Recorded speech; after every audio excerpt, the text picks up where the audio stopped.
Today we dive into the dark world of night work with 7 terrifying stories involving the night shift.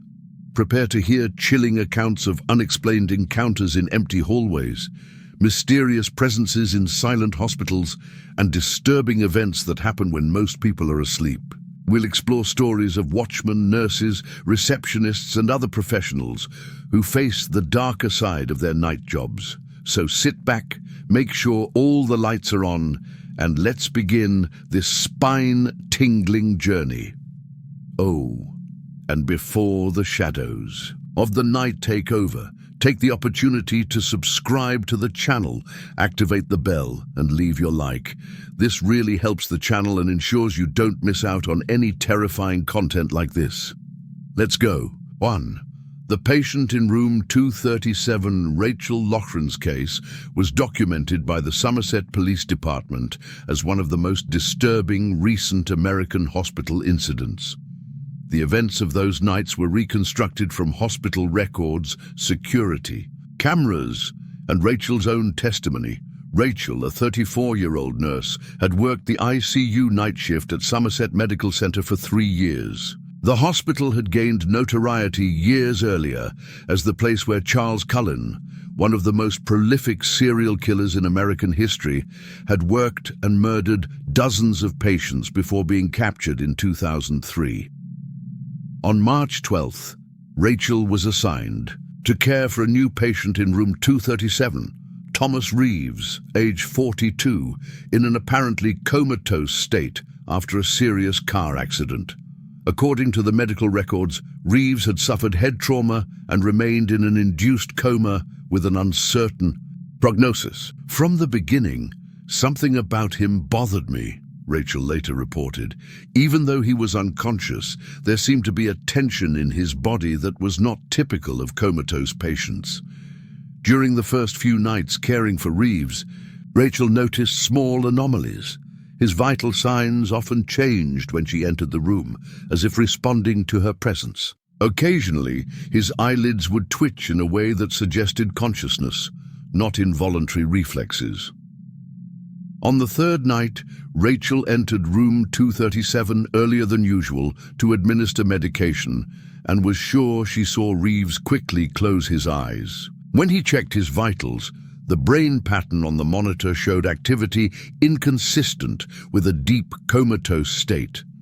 I mentioned it to Dr. Peterson, but he attributed it to gradual recovery, Rachel explained. He said it was common for patients to begin showing signs of consciousness before fully waking up.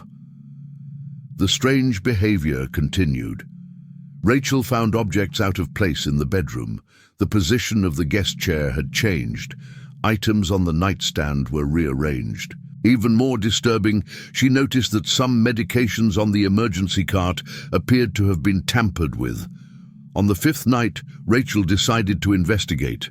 After his official shift ended, he hid in the supply room overlooking the hallway and waited.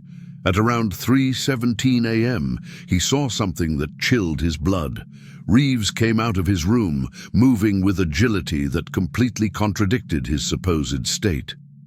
He walked silently down the hall, checking rooms where patients slept. In one of them, he entered and remained for several minutes. When he left, Rachel noticed that he kept something in the pocket of his hospital gown. Alarmed, Rachel checked the room Reeves had visited. The patient, a 78-year-old woman, appeared to be sleeping normally, but something about the position of her intravenous line seemed off. Closer inspection revealed that the solution had been tampered with. Rachel immediately alerted security and doctors. Analysis of the IV bag showed lethal levels of digoxin, the same drug used by Charles Cullen in his murders at the same hospital. 2 decades earlier, a quick investigation revealed the shocking truth. Thomas Reeves was actually Michael Swan, a former nurse who had briefly worked with Cullen at another hospital. Swan had faked the accident and his condition using medical knowledge to simulate symptoms of a coma when examined. He deliberately chose our hospital, explained Detective Baldwin, who had worked on the Cullen case years earlier.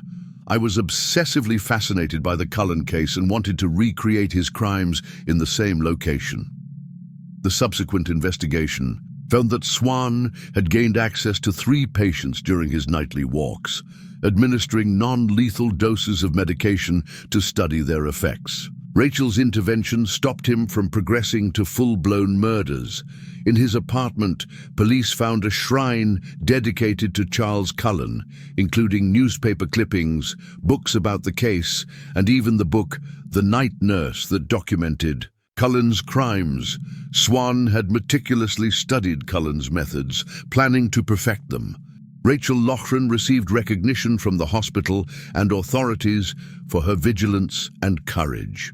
The case led to a complete review of safety protocols at New Jersey hospitals, with special emphasis on monitoring patients with neurological conditions. Michael Swan was convicted of attempted murder and several other crimes, receiving a 45-year sentence without the possibility of parole. For Rachel, the experience brought an additional chill. She discovered she was the distant niece of Amy Loughran, the nurse who had helped capture Charles Cullen 2 decades earlier at the same hospital. Sometimes history repeats itself in frightening ways, she reflected. The difference is that this time we were able to stop the cycle before lives were lost. The case of the patient in room 237 serves as a grim reminder that even in the most monitored environments, danger can hide in plain sight, sometimes pretending to be unconscious, waiting for the right moment to strike. The blind camera Min Ho, a 38-year-old security guard, worked the night shift at Hankook Tower, a 45-story skyscraper in the Uido Financial District. On January 15th, during his routine midnight patrol, Min Ho noticed something strange on the central security monitor. The camera on the 32nd floor showed a completely empty hallway, but with a darkened area in the upper right corner. A blind spot that hadn't previously existed. Initially, Min Ho attributed the problem to a technical glitch. 2 days later, he noticed that a second camera on the 28th floor had a similar blind spot. When he checked past records, he discovered that the problem had started gradually, with small areas of the cameras becoming obscured over the weeks. Concerned, Min Ho reported his findings to the security supervisor, who promised to send technicians to check the system. Meanwhile, Min Ho decided to investigate on his own. The next night, he went up to the 32nd floor to examine the problematic camera. He discovered that someone had carefully glued a small piece of black tape to the lens, positioned so that it blocked only a specific part of the field of view. As he removed the tape, Min Ho heard soft, quick footsteps at the end of the hallway. When he shone his flashlight, he only glimpsed a shadow disappearing down the emergency stairs. Min Ho reported the incident immediately, but an initial search of the building turned up no one. Security has been increased, with additional guards on night shifts. 3 nights later, Min Ho noticed fleeting movement on the 36th floor, a floor that was officially unoccupied due to renovations. Deciding to investigate personally before raising the alarm, he went upstairs silently. The 36th floor was partially dismantled, with partitions removed and construction materials piled up. While scanning the space with his flashlight, Min Ho discovered something alarming. In a remote corner, hidden behind drywall panels, was a small makeshift camp. A sleeping pad, non-perishable food items, bottled water, and, most disturbingly, dozens of photographs and notes pinned to one wall. The photographs showed building employees, including Min Ho himself, going about their daily routines. Some had faces circled in red, with detailed notes about their schedules and habits. In the center of the makeshift display was a photo of Kim Jae-sung, CEO of Hankook Financial Group, with the word "guilty" written in large letters. As Min Ho examined the hiding place, he heard the emergency stairwell door close. Turning quickly, he found himself face to face with a thin man of approximately 40 years old, wearing dark clothing and holding what appeared to be a makeshift knife. "You shouldn't be here," the man said calmly. "No one should be here until I'm done." Minho recognized the intruder as Lee Sung-jin, a former IT manager who had been fired from the company 8 months earlier after publicly accusing management of financial fraud. His allegations had been dismissed as unfounded, and he was quietly removed with a confidentiality agreement. "They destroyed my life," Lee continued, his voice strangely controlled. "My reputation, my career, my marriage. It all ended when I tried to expose the truth." Minho tried to calm the situation, but Lee revealed his plan. He had been hiding in the building for months, planning his revenge during the upcoming annual board meeting. Taking advantage of a moment of distraction, Minho activated the emergency button on his radio. The high-pitched sound of the alarm echoed across the empty floor. What followed was a brief but intense fight. Lee, although weakened from months of living in hiding, struggled with the strength of despair. Minho managed to disarm him, but suffered. Deep cuts on his arm and shoulder before the security team arrived. The subsequent investigation revealed the extent of Lee's plan. He had hidden in the building during the move of a company on the 36th floor, creating a hiding place that went unnoticed during the renovation. Using his knowledge of security systems, he systematically manipulated the cameras to create safe routes through the building. Lee had constructed several incendiary devices that he planned to strategically plant before the board meeting. His intention was not just revenge, but to publicly expose documents he believed proved his allegations of fraud. Lee Sung-jin was arrested and later diagnosed with persistent delusional disorder, exacerbated by extreme isolation. Ironically, the ensuing criminal investigation ended up uncovering financial irregularities at the company, although not on the scale that Lee had alleged. For Minho, the incident left physical and psychological scars. He received a promotion for his courage, but admits he never again felt completely safe during his nightly rounds. "The scariest thing," he reflected, "is thinking about how many nights I walked those hallways, feeling alone, when in fact I was being watched the whole time." The blind camera case is often cited in corporate security training in South Korea as an example of the importance of constant vigilance and checking for seemingly insignificant anomalies in security systems. The last attendant, the case of Miguel Ramirez, was documented by the Sanford Police Department as one of the most disturbing incidents involving gas station employees in the city's recent history. The events of that night were reconstructed from police records, security cameras, and Miguel's own testimony. Miguel, a 28-year-old attendant, worked the night shift at the racetrack station on US Highway 17 to 92 near Lake Mary Boulevard. It was a relatively isolated place during the early hours of the morning, with few customers after 2 a.m. In the early hours of June 15th, during his routine inspection of the facilities, Miguel noticed something disturbing in the women's bathroom. Scratch marks on the inside of the door, as if someone had desperately tried to get out. "Initially, I thought it was just vandalism," Miguel later explained, "but there was something different about those marks. They looked fresh and desperate." Upon closer inspection, Miguel noticed small stains that looked like dried blood on the edges of some scratches. Even more alarming, he found a small piece of broken nail stuck in one of the cracks in the door. Miguel reported his findings to the manager over the phone, who promised to check the security cameras in the morning and suggested he just lock the bathroom for now. Over the next few hours, Miguel noticed one customer in particular who caught his attention. A man of approximately 60 years old who had been at the gas station several times that week, always buying coffee and cigarettes. The man seemed agitated, talking to himself and making several visits to the station during the same night. At around 4:30 in the morning, the man returned and went directly to the men's bathroom. Miguel, now on alert, realized that he had remained there for an unusually long time. When he finally left, he went to the counter to buy more coffee. "You guys should clean these bathrooms better," the man commented casually. "Is the female out of order?" Miguel confirmed yes, carefully observing the man's reaction. There was a brief flash of panic in his eyes. "What a shame," he replied.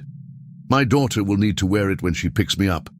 She's coming in a few minutes." The comment seemed strange to Miguel, as the man had arrived alone in a car that was still parked outside. After the customer left, Miguel decided to check the women's bathroom again. As he approached, he heard a faint sound, something between a moan and a muffled cry. Alarmed, Miguel used his master key to open the locked door. What he found horrified him. A young woman was hiding in the corner, with visible injuries to her neck and hands. She looked disoriented and terrified. "He'll come back," she whispered. "He always comes back." Miguel immediately locked the bathroom door from the inside and called the police. As he reported the situation, he saw through the small window on the door that the man had returned and was trying to enter the women's bathroom using some type of tool.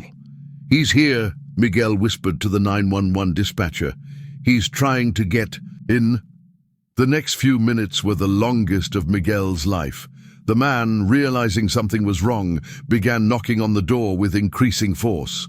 Miguel and his wife hid in the last cubicle while they heard the outer door being forced open. When police finally arrived, they found the man, later identified as Randall Lee Lawton, trying to break down the door with a box cutter. When confronted, Lawton attempted to attack the officers with the same weapon he had used to injure his victim. The subsequent investigation revealed that Lawton had kept the woman, a gas station employee from another shift, trapped in the bathroom for nearly 2 days, periodically returning to threaten and assault her. He had planned to remove her from the scene that morning. Randall Lee Lawton was arrested and charged with kidnapping, assault with a deadly weapon, and resisting arrest. The victim, whose name has been withheld, was hospitalized with serious injuries, but survived. For Miguel Ramirez, the incident left deep marks. He received recognition from the Sanford Police Department for his courage and presence of mind, but chose to leave night work. The scariest thing, he reflected, was realizing that this could have happened right under my nose. How many times have I walked past that door without noticing the signs? The case prompted an overhaul of safety protocols at gas stations across Florida, with new measures including more frequent checks of restrooms and panic buttons installed. And all facilities, and for attendants at isolated stations working the silent early hours, the case serves as a grim reminder of the importance of remaining vigilant, because sometimes scratches on a door can be the only sign that someone desperately needs help. What's up, guys? Night work stories are chilling even now, aren't they? If you're enjoying these scary stories, how about taking a quick stop and subscribing to the channel? Just click the sign up button below and take the opportunity to leave your like too. This really helps the channel grow and motivates me to continue bringing you more terrifying content like this. It's quick and makes all the difference. Now, shall we get back to our night shift horror stories? There's still a lot of fear ahead. Footsteps in the hallway. Doctor Claire Beaumont's case was documented by the Royal Victoria Hospital's security department as one of the most disturbing incidents involving healthcare professionals in the institution's recent history. The events of that night were reconstructed from security records, surveillance cameras, and Claire's own testimony. Claire, a 32-year-old medical resident, was in the 3rd month of her psychiatric emergency rotation. That night of October 17th, she covered the night shift alone, a common but questionable practice considering that the psychiatric ward was in a partially isolated annex to the main building. At around 2:15 a.m., after assessing a patient with suicidal ideation, Claire went to the nurse's station to update the chart. The main hallway, dimly lit due to recent budget cuts, was deserted except for a nurse finishing her nightly medication. That's when I first heard it, Claire later reported. Distinct, rhythmic footsteps, as if someone was deliberately walking behind me. When Claire turned around, she didn't see anyone. He attributed the sound to the peculiar acoustics of the old building and continued on his way. Minutes later, as he typed his notes, he heard it again, footsteps approaching and then stopping abruptly. I called a few times, thinking it might be a patient needing help, Claire explained, but no one responded. Nurse Marie Tremblay, the only other professional on the floor at the time, confirmed that all patients were in their rooms. Together, they quickly checked the adjacent hallways without finding anyone. At approximately 3:20, Claire was called to assess a patient with agitation. Upon returning through the less used and even darker east corridor, she was absolutely sure someone was following her. The steps were faster now, almost urgent. I felt a chill run down my spine, Claire described. It was no longer a vague impression. There was someone there, watching, following. Upon arriving at the nurse's station, Claire found Marie visibly distraught. The patient count had revealed something alarming. Antoine Moreau, a 41-year-old man hospitalized after a violent psychotic episode, was not in his room. He couldn't have left, Marie insisted. The doors are locked and the alarm hasn't gone off. A quick check of the security cameras revealed the disturbing truth. Antoine had managed to deactivate the electronic lock in his room using a makeshift object, possibly taken from the bed frame. The cameras in the hallway showed him walking stealthily, following Claire from a distance. Antoine's record was alarming. Hospitalized 3 weeks ago after attacking a paramedic during a crisis, he had developed a specific persecutory delusion against healthcare professionals, believing the doctors and nurses were part of a conspiracy to steal his mind. Claire and Marie immediately activated the security code, but knew that the team's response would take precious minutes given the isolation of the psychiatric ward. We need to lock ourselves away somewhere safe, Claire decided, aware of the imminent danger. As they headed to the medication room, which had a reinforced door, they heard the footsteps again, now fast, approaching without any attempt at discretion. Antoine had abandoned his tactic of silent pursuit. The two women managed to enter the room and lock the door seconds before Antoine arrived. Through the small glass window, they saw his face contorted with rage and delirium. He began banging on the door violently, shouting incoherent accusations. "You're not going to steal my mind. I know what you do at night. I know what you inject into patients." For 17 terrifying minutes, Antoine continued his attempt to break down the door using a fire extinguisher he had ripped from the wall. The door started to give way when the security team finally arrived and managed to restrain him. The subsequent investigation revealed serious flaws in security protocols. Antoine had meticulously observed the team's routine for weeks, identifying vulnerabilities. More disturbingly, he had kept a detailed diary outlining his plans to eliminate doctors he believed were experimenting on patients during the night shift. For Claire Beaumont, the incident left deep scars. She completed her residency, but chose not to pursue a career in psychiatry. Those footsteps in the hallway, the feeling of being hunted, it never completely left me, she admitted. The case led to a complete review of safety protocols in psychiatric hospitals across the province of Quebec, with new measures including a ban on night shifts with reduced staff and the installation of personal panic buttons for all staff. The Night File. The case of Thomas Blackwood has been documented by police, Scotland, as one of the most disturbing incidents involving historical archives in the city's recent history. The events of those nights were reconstructed from security records, official correspondence, and Thomas's own diary.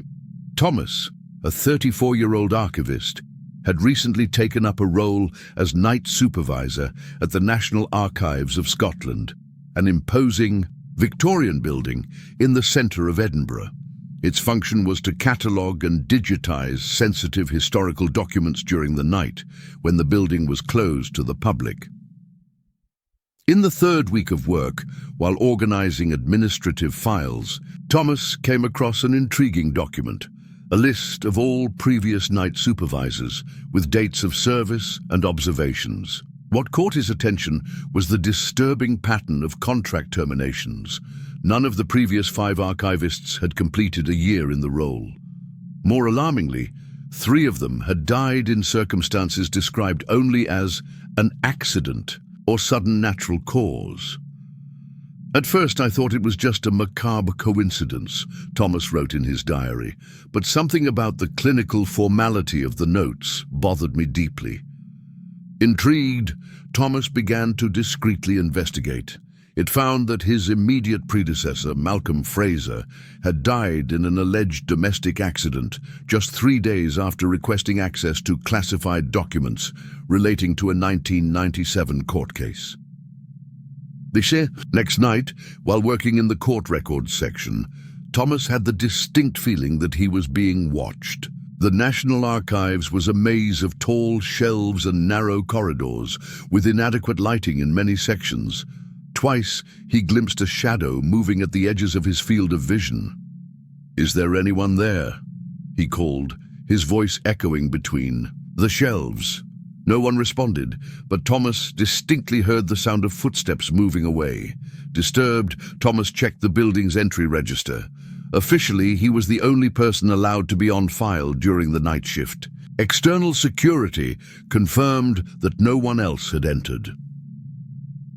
Over the next week, Thomas found his workspace subtly altered on several occasions. Documents rearranged, his computer turned on when he was sure he had turned it off. One morning, he found a single word typed on a blank document on the screen: "Stop." Determined to uncover the truth, Thomas began researching the court case that his predecessor had investigated before his death. It was a confidential case involving a prominent judge and corruption charges that were mysteriously dropped. The physical files in this case should be in section 47B, Thomas noted, but the folder is empty. Someone deliberately removed these documents. On the evening of March 17th, while searching the digital archives for copies of the missing documents, Thomas heard a distinctive sound, the click of a door being carefully closed upstairs, followed by slow, deliberate footsteps. Thomas turned off the lights in his office and waited in silence. The footsteps approached, stopping occasionally, as if the person was checking each room. When the footsteps reached his office door, Thomas saw the doorknob slowly turn. Using his phone, Thomas silently photographed under the door, capturing a partial image of elegant shoes he immediately recognized. They belonged to Judge Lawrence Blackwell, the same man involved in the court case he was investigating. With his heart racing, Thomas sent the photos and his findings to his personal email and to a journalist friend with a simple message: "If anything happens to me, investigate Judge Blackwell and case 1997 JR 142. When the footsteps finally moved away, Thomas waited another 20 minutes before trying to leave. When he reached the main hallway, he saw that all the lights had been turned off, including the emergency lights that were supposed to remain on. In almost complete darkness, Thomas carefully navigated toward the exit, using his cell phone's flashlight. As he turned a corner, he collided directly with a figure that grabbed him with surprising strength. "You shouldn't have messed with those files, Mr. Blackwood," said a voice that Thomas recognized as belonging to the archives director, Dr. Sinclair. "Some secrets need to stay buried." The fight that followed was brief but intense. Thomas managed to free himself and run to the exit, setting off the fire alarm in the process. The arrival of firefighters and security forced their pursuers to retreat. The subsequent investigation, driven by evidence Thomas had submitted, revealed a decades-long conspiracy to cover up cases of judicial corruption. Judge Blackwell and 3 other high-ranking officials, including the archives director, were arrested. For Thomas Blackwood, the incident ended his brief career as a night archivist. He provided crucial evidence in the trial that followed and later wrote a book detailing the case. The most disturbing thing, he reflected, was not discovering the conspiracy, but realizing how many people died to keep it secret. How many night archivists, working alone in the early hours of the morning, found documents they should never have seen? The Night Archive case has led to a complete review of security protocols at archival institutions across Scotland, with new measures banning solitary night shifts and implementing stricter security checks. The empty factory Michael Chen's case was documented by the Detroit Police Department as one of the most disturbing workplace stalking incidents in the city's recent history. The events of those nights were reconstructed from security records, surveillance cameras, and Michael's own testimony. Michael, a 35-year-old engineer, worked as a night supervisor at an automated automotive components factory outside Detroit. The factory, almost completely robotic, operated 24 hours a day, but the night shift had a minimum team of just 3 employees for monitoring and emergency maintenance. On the night of May 2nd, Michael found a note on his control terminal. "I'm always watching you." Initially, he attributed the message to a bad joke from a colleague on the day shift. 3 nights later, another note appeared. "You look beautiful under the blue lights of Section 7. Michael felt a chill. Section 7 was a remote area of the factory, rarely visited during the night shift. "I started to feel like someone was really watching me," Michael later reported. "The factory is huge, with hundreds of cameras and sensors. The idea that someone could hide there was disturbing." Michael reported the incidents to the security manager, who promised to investigate. The cameras showed nothing suspicious, and access logs did not indicate unauthorized entry. The messages, however, continued to appear with increasing frequency. Some were threatening, "If I can't have you, no one will." Others, disturbingly intimate. "I love the smell of your perfume as you walk past conveyor belt 12. Michael began altering his routines, avoiding isolated areas of the factory. He noticed misplaced personal effects in his locker and had the distinct sensation of being followed during his nightly rounds. In the early hours of May 15th, while inspecting machinery in the assembly area, Michael heard footsteps approaching. As he turned around, he glimpsed a figure disappearing between the huge hydraulic presses. "Who's there?" he shouted, his voice echoing in the cavernous space of the factory. No one responded, but Michael heard the unmistakable sound of metal scraping against metal. Someone was moving between the machines. With his heart racing, Michael activated the emergency alarm. The factory lights turned on completely, revealing empty halls of machines. Security staff arrived within minutes, but a thorough search turned up no one. Reviewing footage from that night, the security team made a shocking discovery. The assembly area's cameras had been disabled for exactly 17 minutes before the incident.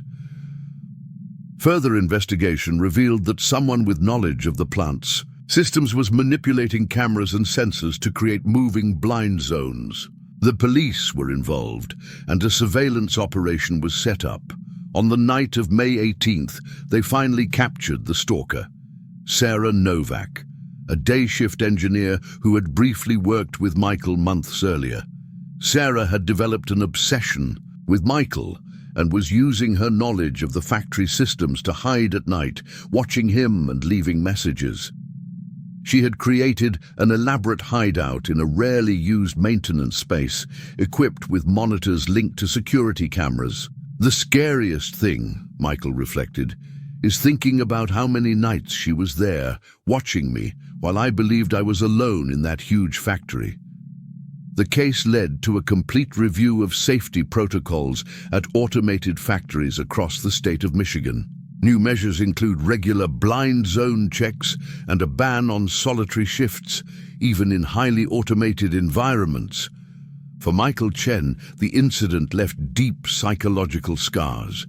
He quit his night job and now works as an industrial security consultant, using his experience to help other companies protect their employees from threats that might lurk in the shadows of a seemingly empty factory. The last call, Olivia. Reed's case was documented by the Portland Police Bureau as one of the most disturbing incidents involving emergency operators in the city's recent history. Olivia, a 29-year-old emergency responder, had worked the overnight shift at the Portland Emergency Communications Center for nearly 3 years. Like many of her colleagues, she had become accustomed to the routine of calls, from genuine emergencies to prank calls and calls from intoxicated people. In the early hours of February 17th, around 3:40, Olivia received a call that initially seemed routine. "What's your emergency?" she asked, following standard protocol. There was a brief silence before a calm, collected male voice responded, "Hi, Olivia. I like what you did with the blue curtains in your living room. They match the grey couch." Olivia felt a shiver run down her spine. She actually had blue curtains and a grey couch in her apartment. "Who am I talking to?" she asked, maintaining a professional tone while discreetly signaling to her supervisor. "An admirer," replied the voice. "Someone who's been watching you for weeks. You have an interesting routine, you know. You always get home at 8:15 in the morning. You always check the mail before you go in. You always leave the hallway light on at night." Olivia's supervisor, realizing something was wrong, immediately began tracking the call, while signaling for her to keep the caller on the line. "What do you want?" Olivia asked, struggling to stay calm. "I want you to know that you are not alone," the voice continued. "Even when you think you are. Especially now, sitting in that swivel chair with your coffee mug, the green one with white stars, your favorite." Olivia froze. The description was accurate. She was indeed wearing her favorite mug at that very moment. Did that mean the caller could see her now, inside the supposedly safe emergency center? "Are you watching me now?" she asked, looking nervously around the control room. The laugh on the other end of the line was soft, almost gentle. "Not physically, but I have my methods. For example, I know that you live in apartment 305 of the Westview Apartments. I know that you keep a spare key hidden in the potted plant next to the door. And I know that right now, your cat Milo is probably sleeping in your empty bed." Panic began to take over Olivia. How did that person know so many intimate details about your life? His supervisor signaled that police had already been dispatched to both the emergency center and his apartment. "What do you want from me?" Olivia asked again, her voice now visibly shaking. "I want you to know what it's like," the voice replied, its tone changing subtly. "What it's like to be the person on the other end of the phone. The desperate, vulnerable person, begging for help. Because tonight, Olivia, you're the one who needs help." At that moment, Olivia's supervisor showed her a note. The call signal had been traced. It came from a payphone less than 100 meters from the building where she lived. "You seem nervous." "Olivia," the voice continued, "are you wondering how I know so much about you? Maybe you should take a closer look at the people you hire to maintain your apartment. Or maybe you should be more careful about the information you share during your calls with your mother every Thursday." Olivia felt her blood run cold. She actually spoke to her mother every Thursday, usually discussing details of her personal life. "I'm at your apartment door now," said the voice, almost whispering. "I didn't need the spare key." Your neighbor at 306 is very helpful when someone says they forgot their key. The supervisor showed Olivia another note. The police had arrived at her building and were checking the third-floor hallway. There was no one in sight. "You're lying," Olivia said, trying to keep control. The police are there now." "Of course, they are," replied the voice without any sign of surprise or concern. "I knew you'd alert someone. That's part of the game, Olivia. But they're looking in the wrong place. I'm not in the hallway. I'm inside your apartment. I've been here the whole time." An officer at Olivia's apartment confirmed over the radio. The door showed no signs of forced entry, but they had found an unlocked kitchen window. "Your cat is very friendly," the voice continued. "It's here with me now. Want to hear it?" Olivia heard Milo's distinct meow through the phone. Panic turned into absolute terror. "Please don't hurt my cat," she begged. "What do you want?" "I want you to understand," the voice replied. "All those people calling you for help, do you feel their fear? Do you really understand the terror of knowing someone is in your home, invading your most private space? Now you know." The police finally entered Olivia's apartment, conducting a thorough search. They found no one, but they discovered disturbing evidence. Microphones hidden in several rooms, a small camera disguised in the living room's smoke detector, and photographs of Olivia spread over her bed. The call was abruptly ended when police found and arrested the suspect. Not in the apartment, but in the building's basement. It was Kevin Marsh, a maintenance technician who had made repairs to Olivia's apartment weeks earlier. The investigation revealed that Marsh had installed surveillance equipment in at least 3 other apartments in the same building, all belonging to women who lived alone. In his own apartment, police found a command center with monitors showing live feeds from hidden cameras. For Olivia Reed, the incident ended her career as an emergency responder. The trauma of having your privacy violated so completely was devastating. She moved to another city and now actively works on awareness campaigns about personal security and digital privacy. "The most disturbing thing," she reflected in an anonymous interview, "was realizing that while I spent my days helping strangers in danger, the real danger was in my own home, watching my every move." And so we come to the end of our 7 horror stories involving night shift work. So what did you think? Which story gave you the most goosebumps? Will any of them make you think twice before accepting a night job? Tell me in the comments, which one was your favorite? If you enjoyed this dive into the terrifying world of night work, don't forget to leave a like. This really helps the channel grow and motivates me to keep bringing more scary content like this. And if you are not yet registered, take the opportunity now to sign up and activate the bell.